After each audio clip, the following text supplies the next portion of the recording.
Hi, how are you? I'm very well, thank you. How are you? I'm not so bad. My name is Alex Taremwa. My name is Edward Msima, and I am the co-founder of The Last Drop Africa. Welcome to the Last Drop podcast. It's been forever, man. Congrats. Well, we've been cooking this for a while now, and thankfully it's up and running. Finally here. So what does the Last Drop Africa do?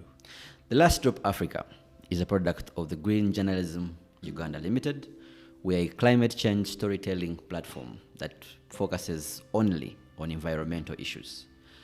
So we do this in 3 ways. The first is through text on our website, which is lastdropafrica.org. Okay. We publish in-depth analysis, articles, interviews on there. The second now is the Last Drop podcast. This. You know, for the longest time, climate has been a mzungu thing, and it has been complex. You look at it and you switch off immediately. So that's how we come in as Last Drop Africa podcast. Our role here is to dissect and make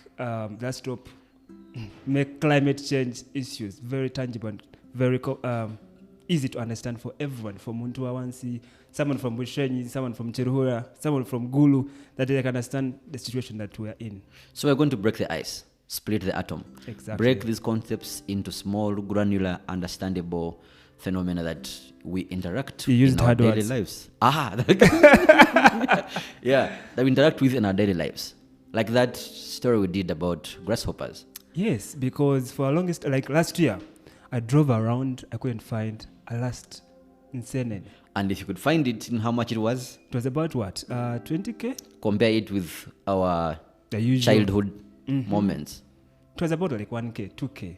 You see? It's cop. And that's not the only one. Yes. We did a story on masks. Actually, you did a story on masks. Yeah, I did a story on masks. I unmasked the environment. Because, for example, because we're living in a very dire situation where everyone has put on a mask. But we don't know where a mask goes at the end of the day.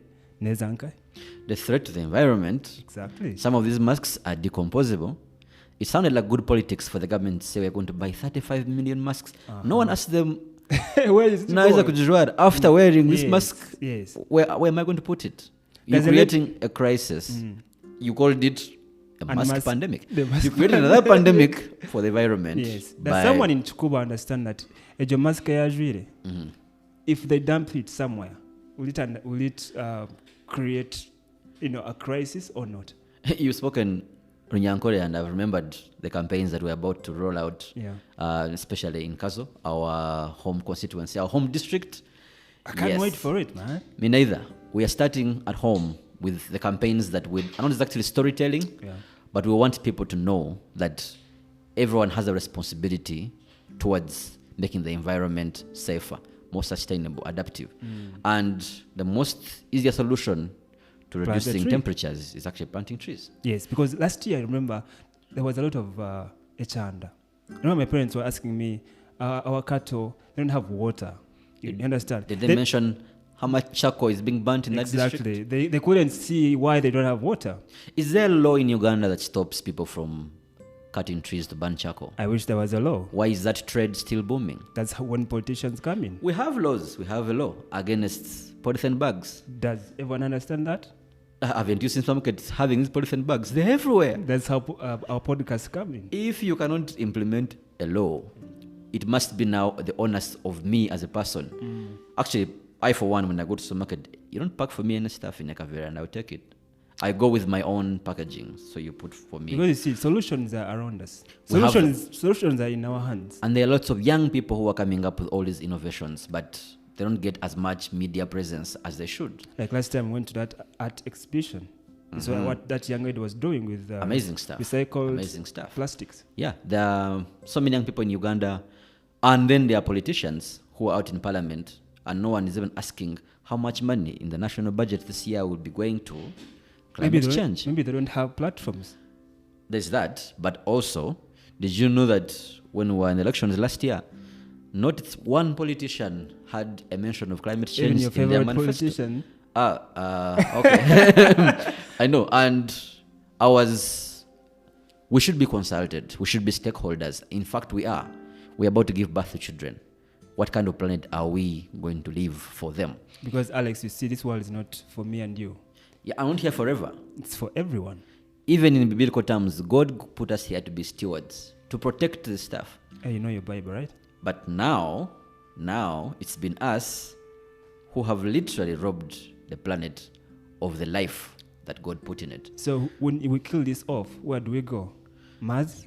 Mars. Jupiter? Of course, if you're Elon Musk or Jeff Bezos, you can afford a plot on Mars. But etaremwa nakaunde sekanjako nemsima. Do you know Julio? How? They cannot. They don't have Rukumi for. You can't even afford a plot. You can't afford a plot of land here.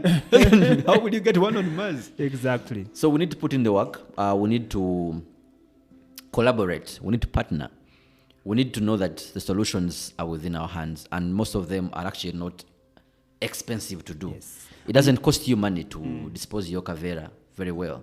It doesn't cost you money to dispose of your mask very well. Yes. It doesn't cost you money to not throw a plastic bottle out of a car. Through a freaking window. And then tomorrow you'll be like, oh, flooding in Kampala. Who caused it? It's not Museveni. It's you. It's you. So change your behavior. And that will have an exponential change or effect. It will ripple around the community. Yeah. People go to Rwanda, hey, this country is clean.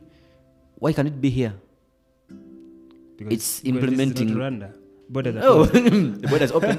It's implementing small laws, you know. So we are going to work with politicians. We are going to, I hope at some point, if things fail, we can draft our own bills, table them to Parliament. Exactly. We can collaborate on many projects like these school campaigns we're having.